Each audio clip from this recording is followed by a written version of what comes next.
Hi friends, welcome to SRIAS Academy. Unit 5 இந்திய பொருளாதாரம் மற்றும் தமிழ்நாட்டில் வளர்ச்சி நிர்வாகம். இதுக்கான ரிவிஷன் நம்ம பார்த்துட்டு இருக்கோம். ஆல்ரெடி ஒரு 600 क्वेश्चंस பார்த்தாச்சு. ஸோ அந்த வீடியோஸை வந்து நான் டிஸ்கிரிப்ஷனில் வைக்கிறேன், செக் பண்ணி பாருங்கள். இந்த வீடியோவில் இன்னும் மேலும் ஒரு 300 क्वेश्चन இருக்குது, அதை மட்டும் பார்த்து முடிச்சிடலாம். ஓகேவா? வாங்க வீடியோக்குள்ளே போகலாம். Question number 601. காந்திய பொருளாதாரம் என்ற கருத்தை உருவாக்கியவர் ஜோசப் செல்லதுரை குமரப்பா. விற்பனை செலவிற்கு எடுத்துக்காட்டு விளம்பர செலவு. பொருளாதாரத்திற்கான நோபல் பரிசை அமர்த்தியா சென் பெற்ற ஆண்டு 1998. ஜமீன்தாரி முறை யாருடைய காலகட்டத்தின் போது தொடங்கப்பட்டது? காரன் வாலிஸ். முதல் பசுமை புரட்சி தொடங்கப்பட்ட ஆண்டு 1967-68. இரண்டாம் பசுமை புரட்சி தொடங்கப்பட்ட ஆண்டு 1983-84. பசுமை புரட்சி எந்த துறையுடன் தொடர்புடையது? விவசாயம். இந்தியாவில் பசுமை புரட்சி வெற்றியடைய காரணம் கோதுமை மற்றும் அரிசி. பசுமை புரட்சியின் தந்தை என போற்றப்படுபவர் MS சுவாமிநாதன். நீல புரட்சி எந்த துறையுடன் தொடர்புடையது? மீன். ஒரு உற்பத்தியாளர் உழைப்பாளியின் பணியை பெற ஒப்பந்தம் செய்து குறிப்பிட்ட தொகையை வழங்குவது கூலியாகும் என்று கூறியவர் பென்ஹாம். தமிழ்நாட்டின் எந்த நகரம் இந்தியாவின் மருத்துவ தலைநகரம் என அழைக்கப்படுகிறது? சென்னை. தமிழ்நாட்டின் மகப்பேறு இறப்பு விகித எண்ணிக்கை 79. 2011 ஆண்டு மக்கள் தொகை கணக்கெடுப்பின்படி தமிழ்நாட்டின் மக்கள் அடர்த்தி 555 சதுர கிலோமீட்டருக்கு. தமிழ்நாட்டில் மேக்னசைட் சுரங்கம் அமைந்துள்ள இடம் சேலம். தர்மபுரி என்னும் இடத்தில் மட்டும் கிடைக்கும் ரசாயனத்தின் பெயர் மாலிப்டினம். பிரதான் மந்திரி ஆதர்ஷ் கிராம் சதக் யோஜனா தொடங்கப்பட்ட ஆண்டு 2010. பாரத் நிர்மான் யோஜனா தொடங்கப்பட்ட ஆண்டு 2005. இந்திரா ஆவாஸ் யோஜனா தொடங்கப்பட்ட ஆண்டு 1985. ஜவஹர்லால் நேரு தேசிய நகர்ப்புற மறுசீரமைப்பு திட்டம் தொடங்கப்பட்ட ஆண்டு 2005. ராஜீவ் ஆவாஸ் யோஜனா நடைமுறைக்கு வந்த ஆண்டு 2009. தேசிய ஊரக நலத்திட்டம் தொடங்கப்பட்ட ஆண்டு 2005. தேசிய ஊரக வாழ்வாதார திட்டம் தொடங்கப்பட்ட ஆண்டு 2011. தேசிய உணவு பாதுகாப்பு திட்டம் தொடங்கப்பட்ட ஆண்டு 2013. 2015 ஆண்டின் மனித வளர்ச்சி குறியீட்டில் தமிழகத்தின் இடம் 3வது. இந்தியாவின் மொத்த உள்நாட்டு உற்பத்தியில் தமிழகம் எந்த இடம் வகிக்கிறது? 2வது. குறு சிறு மற்றும் நடுத்தர நிறுவனங்களுக்கான முதலீட்டு திட்டங்களின் தமிழகம் எந்த இடம் வகிக்கிறது? 1வது. ஜூலை 1, 2017 படி ஜிஎஸ்டியின் அதிகபட்ச வரி விதிப்பு 28%. இந்தியா கிராமங்களில் வாழ்கிறது என கூறியவர் மகாத்மா காந்தி. சட்டப்பூர்வ நீர்மை விகிதம் மற்றும் ரொக்க இருப்பு விகிதம் யாரால் பரிந்துரைக்கப்பட்டது? நரசிம்மன் குழு. சிறப்பு பொருளாதார மண்டல கொள்கை வெளியிடப்பட்ட ஆண்டு ஏப்ரல் 2000. திட்டக்குழு அமைக்கப்பட்ட ஆண்டு 1950. முதல் 5 ஆண்டு திட்டத்தில் எந்த துறைக்கு முக்கியத்துவம் அளிக்கப்பட்டது? வேளாண்மை. 1993 முன்பதிவு நீக்கப்பட்ட தொழில்துறை செம்பு மற்றும் துத்தநாக சுரங்க தொழில். தொழில் உரிமை விலக்களித்தல் என்பது எந்த முறையை முடிவுக்கு கொண்டு வருவதாகும்? சிவப்பு நாடா. பிரதம மந்திரி பயிர் காப்பீட்டு திட்டம் அறிமுகப்படுத்தப்பட்ட ஆண்டு 18 பிப்ரவரி 2016. வாழ்க்கை தர குறியீட்டு எண்ணை உருவாக்கியவர் Morris D Morris. Kisan credit அட்டை திட்டம் அறிமுகப்படுத்தப்பட்ட ஆண்டு 1998. புதிய வெளிநாட்டு வர்த்தக கொள்கை ஏற்படுத்தப்பட்ட ஆண்டு 1 ஏப்ரல் 2015. நிதி ஆயோக் என்பதன் விரிவாக்கம் national institution for transforming India. 2005 இந்திய பிரதமரால் அறிவிக்கப்பட்ட 2வது பசுமை புரட்சியின் பெயர் மரபணு புரட்சி. முதல் இயந்திரத்தால் செயல்படும் காகித ஆலை உருவாக்கப்பட்ட இடம் 1812 செராம்பூர். இந்தியாவின் முதல் முறையாக வெற்றிகரமாக தோண்டப்பட்ட எண்ணெய் கிணறு திக்பாய் 1889. இளஞ்சிவப்பு புரட்சி என்பது எதனுடன் தொடர்புடையது? ஈரால். பசுமை புரட்சியின் தந்தை எனப்படுபவர் நார்மன் போர்லாக். இந்தியாவில் பசுமை புரட்சியால் எந்த விதைகள் அதிக விளைச்சல் தரும் ரகங்களை உற்பத்தி செய்கின்றது? கோதுமை. எந்த ஆண்டில் 14 வங்கிகள் தேசியமயமாக்கப்பட்டன? 19 ஜூலை 1969. இம்பீரியல் வங்கி தேசியமயமாக்கப்பட்ட பின் அதன் பெயர் பாரத ஸ்டேட் வங்கி. முதல் 5 ஆண்டு திட்டம் எந்த மாதிரியை அடிப்படையாக கொண்டது? ஹெரால்ட் டோமர். காட்டில் திட்டம் என்று அழைக்கப்படும் 5 ஆண்டு திட்டம் 3வது 5 ஆண்டு திட்டம். தனித்தமிழ் இயக்கத்தை உருவாக்கியவர் மறைமலை அடிகள். ராவ் சாஹிப் மற்றும் ராவ் பகதூர் ஆகிய பட்டங்களை பெற்றவர் இரட்டைமலை சீனிவாசன். சமயத்தின் இடத்தில் பகுத்தறிவு வைக்கப்பட வேண்டும் என்று கூறியவர் பெரியார். முதல் தமிழிசை மாநாடு எப்போது நடத்தப்பட்டது? 1943. இந்தியாவின் முதல் தொழில் சங்கமான சென்னை தொழிலாளர் சங்கம் எப்போது உருவாக்கப்பட்டது? 1918. பெரியார் காங்கிரஸில் இருந்து வெளியேறிய ஆண்டு 1925. தென்னிந்தியாவின் முதல் பொது உடைமைவாதி என்று கருதப்படுபவர் சிங்காரவேலர். நடேசனாரால் திராவிட இல்லம் எப்போது நிறுவப்பட்டது? ஜூலை 1916. ஈரோட்டில் நகரசபை தலைவராக பெரியார் பதவி வகித்த ஆண்டுகள் 1918-19. மதராஸ் தேவதாசி ஒழிப்பு சட்டம் இயற்றப்பட்ட ஆண்டு 1947. பரிதிமார் கலைஞர் என தன் பெயரை மாற்றிக்கொண்டவர் சூரிய நாராயண சாஸ்திரி. முதல் மற்றும் 2ஆம் வட்டமேஜை மாநாடுகளில் அம்பேத்கருடன் கலந்து கொண்டவர் இரட்டைமலை சீனிவாசன். பெரியார் நீதி கட்சியின் பெயரை திராவிடர் கழகம் என எப்போது மாற்றினார்? 1944. இந்தியாவைச் சேர்ந்த சமூக சீர்திருத்தவாதிகளின் முன்னோடி ராஜாராம் மோகன் ராய். சென்னை மாகாணத்தின் முதல் முதலமைச்சரானவர் சுப்புராயலு.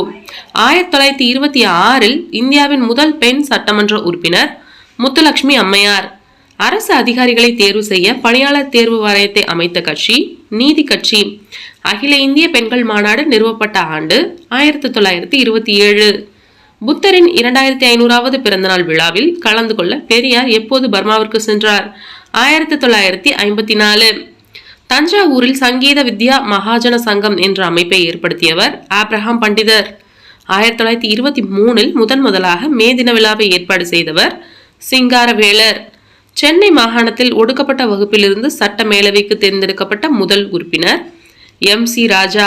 1709 தரங்கம்பாடியில் ஒரு முழுமையான அச்சகத்தை நிறுவியவர் சீகன் பால்கு. தொழிலாளன் பத்திரிகை வெளியிட்டவர் சிங்காரவேலன். ஜீவிய சரித சுருக்கம் என்பது யாருடைய சுயசரிதை? இரட்டைமலை சீனிவாசன். சுயமரியாதை இயக்கத்தின் அதிகாரப்பூர்வ செய்தித்தாள் குடியரசு. பெண் ஏன் அடிமையானால் என்ற நூலை எழுதியவர் பெரியார். பிராமணர் அல்லாதவர் அறிக்கை எப்போது வெளியிடப்பட்டது? டிசம்பர் 1916.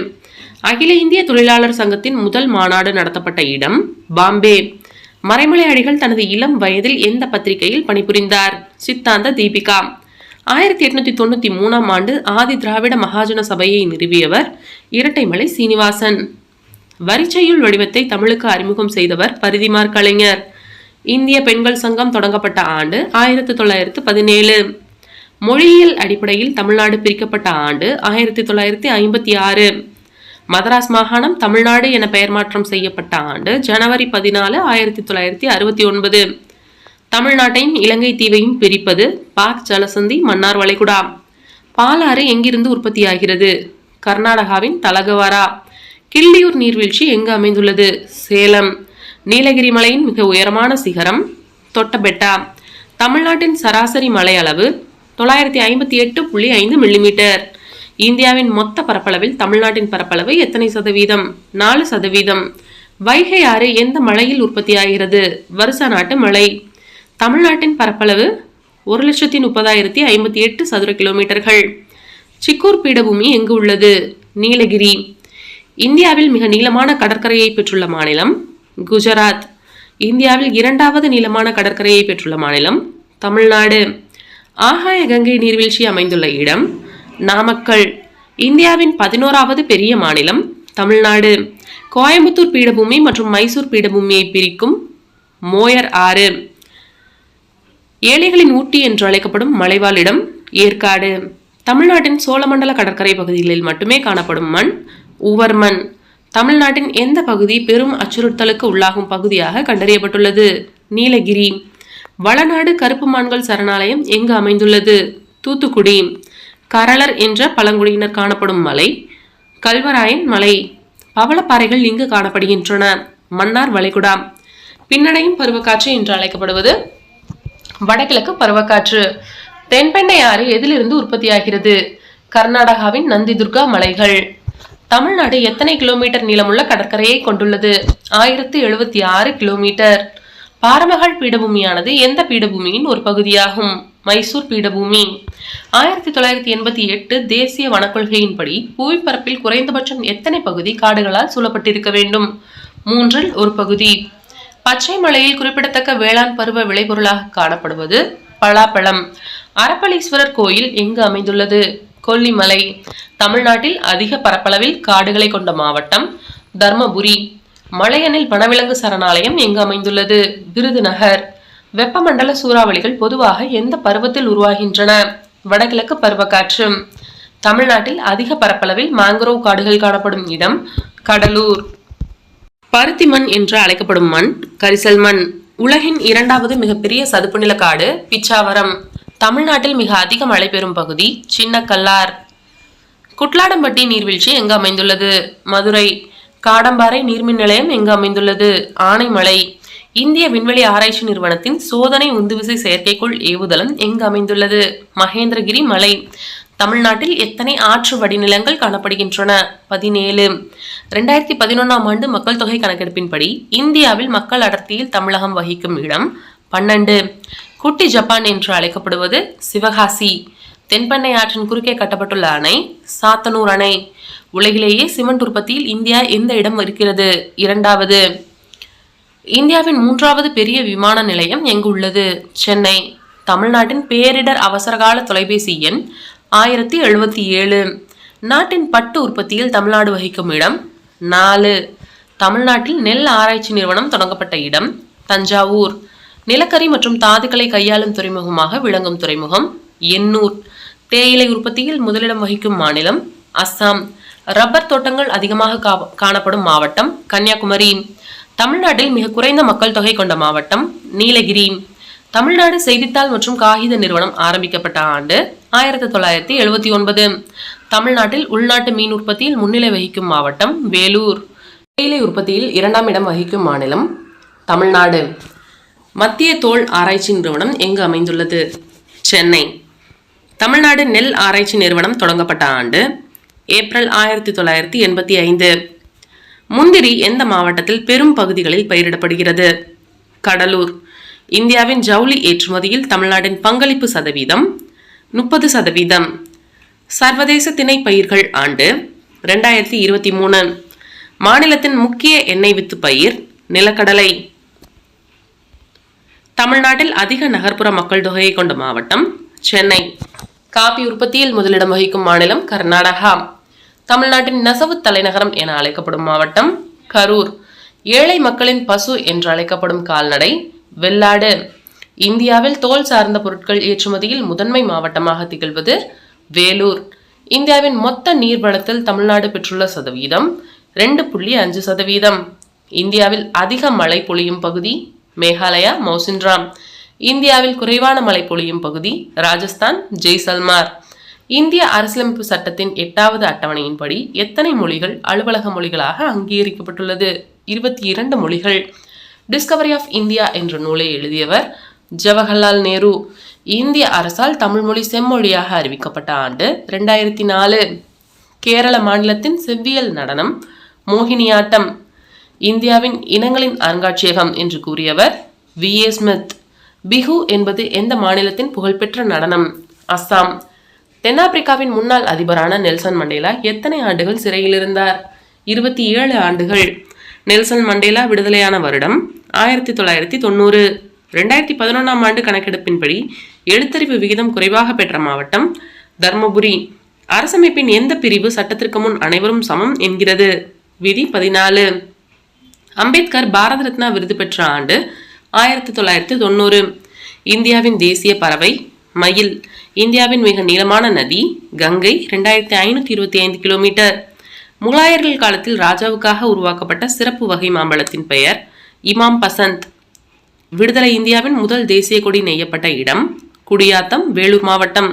சத்தியமேவ ஜெயதே என்பதன் பொருள் வாய்மையே வெல்லும். 2012ஆம் ஆண்டு தேசிய நுண்ணுயிரியாக அறிவிக்கப்பட்டது லாக்டோபாசிலஸ் டெல்புரிக்கி. இந்தியா விடுதலை அடைந்த போது அகில இந்திய வானொலியில் ஆடுவோமே பல்லு பாடுவோமே என்ற பாடலை பாடியவர் T.K. பட்டம்மாள். தேசிய கீதம் ஏற்றுக்கொள்ளப்பட்ட ஆண்டு ஜனவரி 24, 1950. கனிஷ்கர் காலத்தில் எந்த வருடம் சக ஆண்டு முறை தொடங்குகிறது? கிபி 78. இந்திய அரசியல் நிர்ணய சபை எந்த ஆண்டு மூவர்ண கொடியை தேசிய கொடியாக ஏற்றுக்கொண்டது? ஜூலை 22, 1947. சட்டத்தின் ஆட்சி என்ற பதத்தை எடுத்துரைத்தவர் ஏவி டைசி. எந்த ஆண்டு நடைபெற்ற முதல் பொது தேர்தலில் இந்தியாவில் பெண்களுக்கு வாக்குரிமை அளிக்கப்பட்டது? 1952. பொது வேலைவாய்ப்பில் அனைவருக்கும் சம வாய்ப்பு அளித்தது சட்டப்பிரிவு 16. பட்டங்கள் அளித்து வேறுபடுத்துதலை தடை செய்யும் சட்டப்பிரிவு 18. தீண்டாமை ஒழிப்பு சட்டப்பிரிவு 17. சாணக்கியர் அர்த்த சாஸ்திரத்தை தொகுத்த இடம் தட்சசீலம். தட்சசீலத்தை யுனெஸ்கோ அமைப்பு உலக பாரம்பரிய தலமாக எப்போது அறிவித்தது? 1980. இந்தியாவின் நவீன கல்வி முறையை தொடங்கிய முதல் ஐரோப்பிய நாடு போர்ச்சுகல். இந்தியாவின் கல்வி மேம்பாட்டுக்காக ஆண்டுதோறும் மானியமாக 1 லட்சம் ரூபாய் தொகையை வழங்குவதற்கான ஏற்பாட்டினை செய்த சாசன சட்டம் 1813ஆம் ஆண்டு சாசன சட்டம். பல்கலைக்கழக மானிய குழுவினை அமைக்க பரிந்துரைத்த குழு ராதாகிருஷ்ணன் கல்விக்குழு 1948. இந்தியாவில் புதிய கல்விக் கொள்கை எந்த ஆண்டு அறிமுகப்படுத்தப்பட்டது? 1986. வேதம் என்ற சொல்லின் பொருள் அறிதல். ஆங்கில அரசு உட்கல்விக் கொள்கையை அறிவித்த ஆண்டு 1854.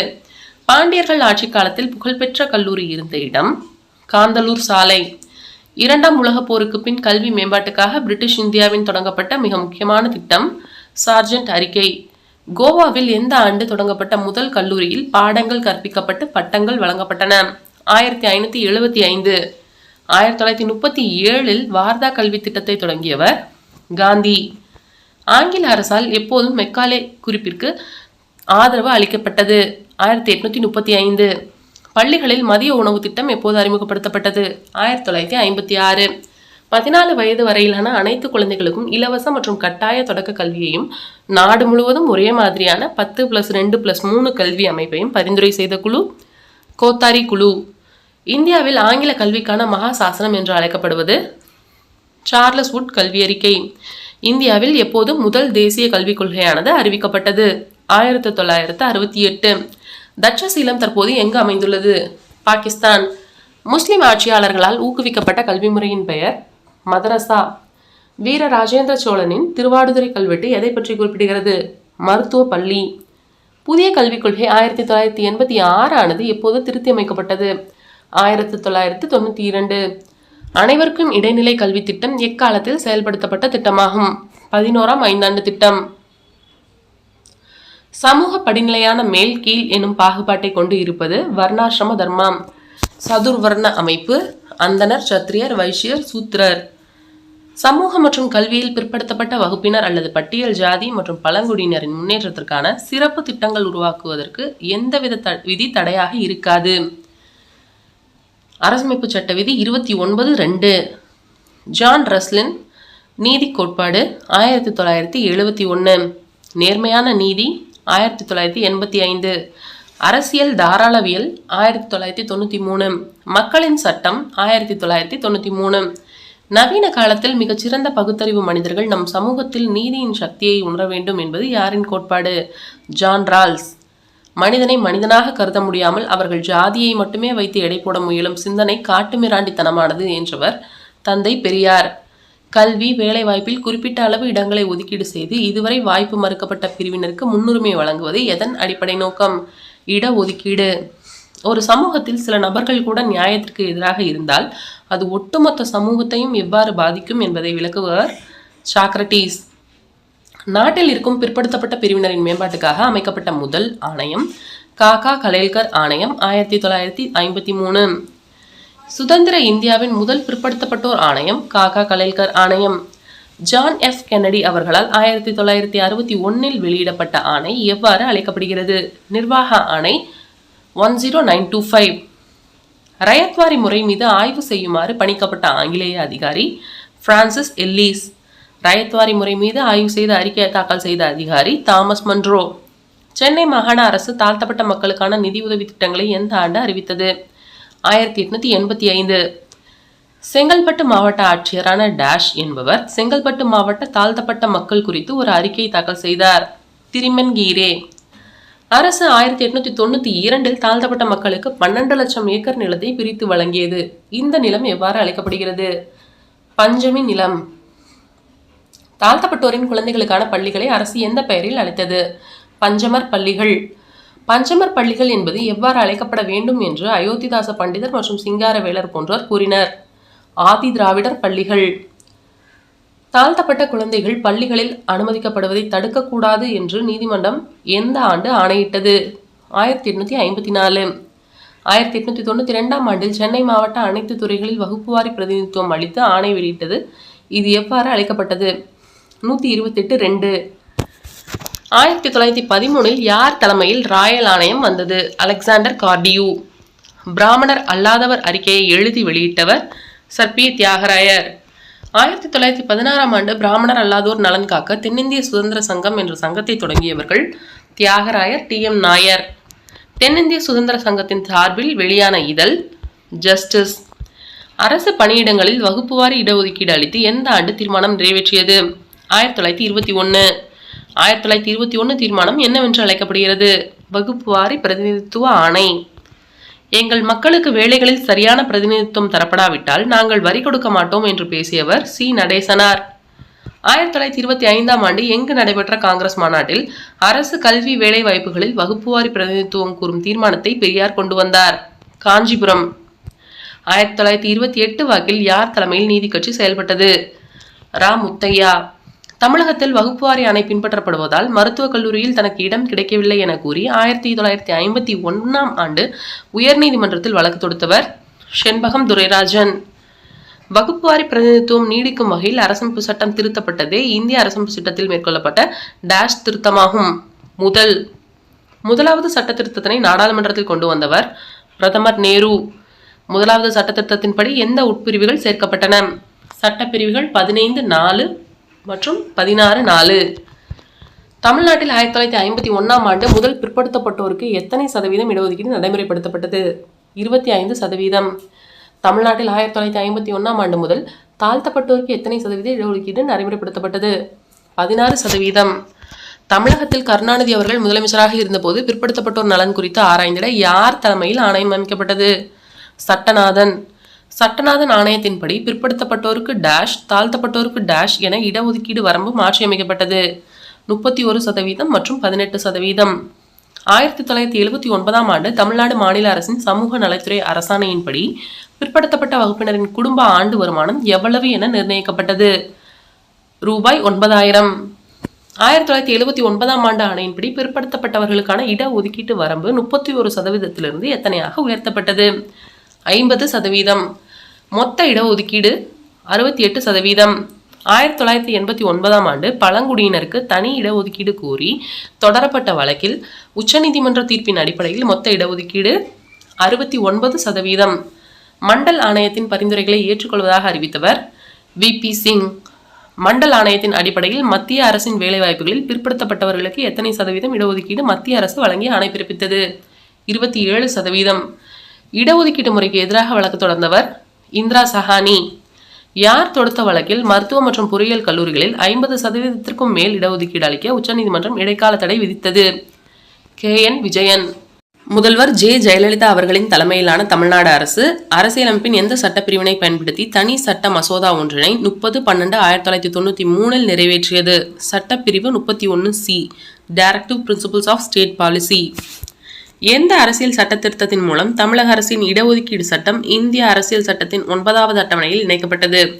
76வது அரசியல் சட்ட திருத்தம். இந்த சட்டம் எந்த நாளில் முன்தேதியிட்டு நடைமுறைக்கு வந்ததாகவும் அறிவிக்கப்பட்டது? 16 நவம்பர் 1992. பிற்படுத்தப்பட்டோர் ஆணையம் அமைத்திட குடியரசுத் தலைவருக்கு அதிகாரம் அளிக்கும் சட்டப்பிரிவு 340. காகா கலேல்கர் ஆணையம் அமைக்கப்பட்ட ஆண்டு 21 ஜனவரி 1953. காகா கலேல்கர் ஆணையத்தில் எத்தனை பேர் இடம்பெற்றிருந்தனர்? 11 பேர். காகா கலேல்கர் குழுவின் அறிக்கையினை நாடாளுமன்றத்தில் தாக்கல் செய்தவர் பிரதமர் ஜவஹர்லால் நேரு. பிந்தேஸ்வரி பிரசாத் மண்டல் கமிஷன் என்று அழைக்கப்படுகின்ற மண்டல் ஆணையத்தை 1979 ஆண்டு அமைத்தவர் மொராஜி தேசாய். பிற்படுத்தப்பட்ட வகுப்பினருக்கான 2வது ஆணையம் மண்டல் ஆணையம். மண்டல் ஆணையத்தின் செயலராக செயல்பட்டவர் S.S. கில். மண்டல் ஆணையம் 11 காரணங்களை அடிப்படையாக கொண்டு சமூக அடிப்படையில், கல்வி அடிப்படையில் எத்தனை ஜாதிகள் பிற்படுத்தப்பட்ட வகுப்புகளாக உள்ளன என்று அடையாளம் கண்டது. 3743. வகுப்புவாரி பிரதிநிதித்துவத்திற்கு மெட்ராஸ் முன்னோடியாக இருப்பதுடன் அம்மாநிலமே பிற்படுத்தப்பட்ட வகுப்பிற்கு பிரதிநிதித்துவத்தை வழங்கியுள்ளது என்று குறிப்பிட்டுள்ள ஆணையம் மண்டல் ஆணையம். மக்கள் தொகையில் 52% உள்ள பிற்படுத்தப்பட்ட வகுப்பிற்கு மத்திய அரசு பணிகளில் எத்தனை சதவீதம் வழங்கிட மண்டல் ஆணையம் பரிந்துரைத்தது? 27%. 13 ஆகஸ்ட் 1990 ஆண்டு எந்த பிரதமர் தலைமையிலான அரசு மத்திய அரசு பணிகளில் மட்டும் பிற்படுத்தப்பட்ட வகுப்பினருக்கு 27% இடஒதுக்கீடு வழங்கி ஆணை பிறப்பித்தது? VP சிங்.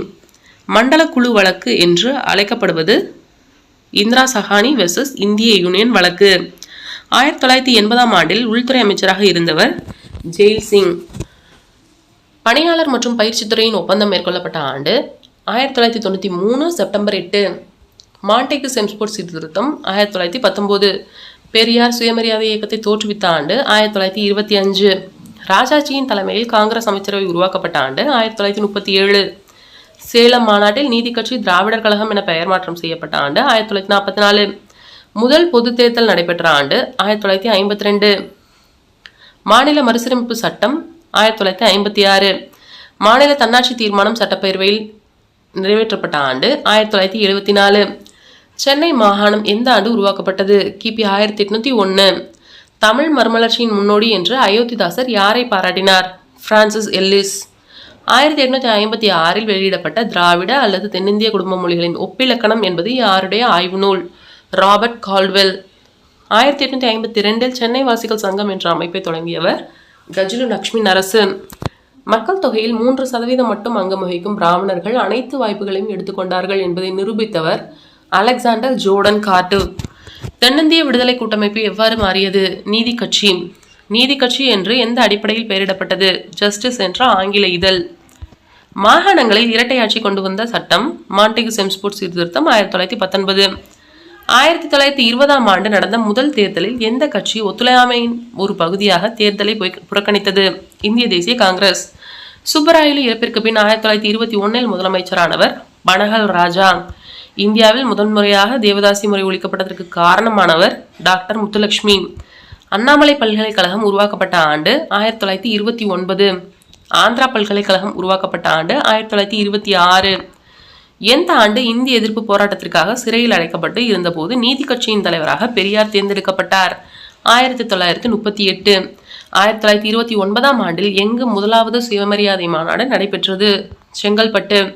1944 ஆண்டு எங்கு நடைபெற்ற மாநாட்டில் அண்ணாதுரை நீதி கட்சியின் பெயரை திராவிடர் கழகம் என்று தீர்மானத்தை கொண்டு வந்தார்? சேலம். இந்தி மொழி இந்திய நாட்டின் அலுவலக மொழியாக்கப்பட்டதை எதிர்த்து திமுக துக்க தினமாக அனுசரித்த நாள் 26 ஜனவரி 1965. திராவிடர் கழகத்தை விட்டு பிரிந்து திராவிட முன்னேற்ற கழகத்தை CN அண்ணாதுரை ஆரம்பித்த ஆண்டு 1949. பள்ளிக்கூடங்களில் பகுதி நேரமாக கற்பதற்கு பரம்பரை தொழில் எனப்படும் குலக்கல்வியை அறிமுகப்படுத்தியவர் ராஜாஜி. 1969 ஆண்டு மெட்ராஸ் மாநிலம் தமிழ்நாடு என்று யாரால் பெயர் மாற்றம் செய்யப்பட்டது? அண்ணாதுரை. மத்திய அரசின் மும்மொழி கொள்கையை எதிர்த்து இருமொழி கொள்கையை நடைமுறைப்படுத்தியது யாரின் சாதனை? CN அண்ணாதுரை. MG ராமச்சந்திரன் தன்னுடைய திராவிட கட்சியை தொடங்கிய வருடம் 1972. இந்தியாவை திரௌபதியாகவும் ஆங்கிலேயரை கௌரவர்களாகவும் சுதந்திர போராட்ட வீரர்களை பாண்டவர்களாகவும் பாரதியார் எந்த நூலில் உருவகப்படுத்தி இருந்தார்? பாஞ்சாலி சபதம். 1908 ஆண்டு பாரதியார் வெளியிட்ட உணர்ச்சிமிக்க பாடல்கள் கொண்ட தொகுப்பு சுதேச கீதங்கள். கேலி சித்திரத்துடன் வெளியிடப்பட்ட தமிழ்நாட்டின் முதல் நாளேடு இந்தியா. ஆணும் பெண்ணும் சமமாக கருதப்பட்டால் மட்டுமே உலகம் அறிவு மற்றும் புத்தி கூர்மையில் சிறப்புறும் என்று கூறியவர் பாரதியார். பொருட்பாலில் எத்தனை பகுதிகள் காணப்படுகின்றன? 7. எந்த வருடம் ஆங்கிலேய இந்தியாவில் தொழிலாளர் பாதுகாப்பு சட்டம் இயற்றப்பட்டது? 1926. 900 கொஷின்ஸ் பார்த்துருக்கோம் இந்த யூனிட் 5ல் மட்டும். ஹோப் இந்த வீடியோ உங்களுக்கு யூஸ்ஃபுல்லாக இருந்திருக்கும் அப்படின்னு நினைக்கிறேன். தொடர்ந்து நம்ம சேனலை பாருங்கள், சப்போர்ட் பண்ணுங்கள். நிறைய பேர் சப்ஸ்கிரைப் பண்ணியிருக்கீங்க. உங்கள் எல்லாருக்கும் என்னோட நெஞ்சார்ந்த நன்றிகள். தேங்க்ஸ் ஃபார் வாட்சிங் அண்ட் ஹாப்பி லேர்னிங்.